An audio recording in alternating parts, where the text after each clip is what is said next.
By way of introduction, we want to say something about Karl Rahner. He may be very well known to many of you. But as ages have gone on and the years have multiplied, some of us forget about it. But Karl Rahner lived between 1904 and 1984, and he was one of the most important theologians of the 20th century, both for Roman Catholics and for those of other religious faith. Karl Rahner was an important influence at Vatican II and the author of an immense corpus of theological works.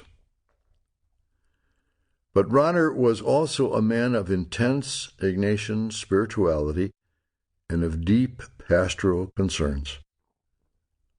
Those concerns reached to individuals, to the whole church, and then embraced all of the contemporary society and the world as he knew it.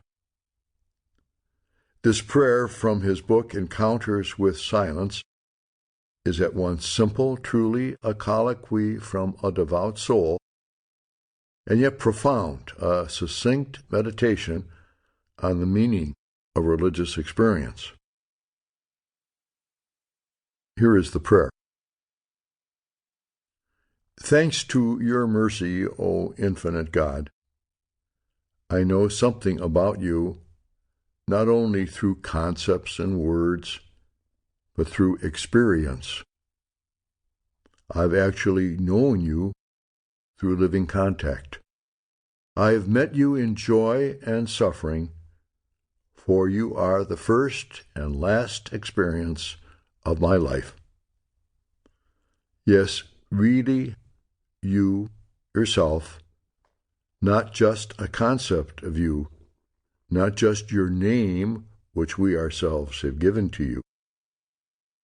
You have descended upon me in water and the Spirit in my baptism, and then there was no question of my convincing or exaggerating anything about you.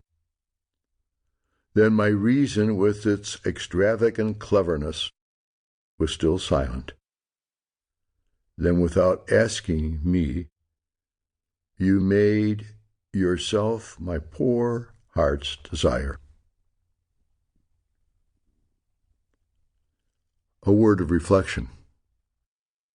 This experience of God as self-affirming is a key conviction throughout the spiritual exercises. That means that when we meet God and understand and feel the certitude that this moment is from God, and therefore indeed a revelation of God. Such knowledge for Ignatius is called felt knowledge, not merely of the intellect, but of the heart and of the soul. Heart indicates an affection that has discovered a loving presence in life. Soul indicates that this loving presence brings with it an insight into the deepest self I am before the one who gives me identity and so total acceptance. And Ignatius called such moments consolation. So important was this in Jesuit prayer life that the early Jesuits characterized their works, their ministries, wherever they were done, as ministries of consolation, experiences of discovering God as they taught and as they preached, as they heard confessions, as they studied, as they moved to new cultures and new countries. All of it was an opportunity to experience what Rahner prayed for here, the presence of God. The presence of God did not come to them directly, but it came through the mediation of the people they served, of the work they did, of the opportunities they saw for increasing the effectiveness of preaching and teaching.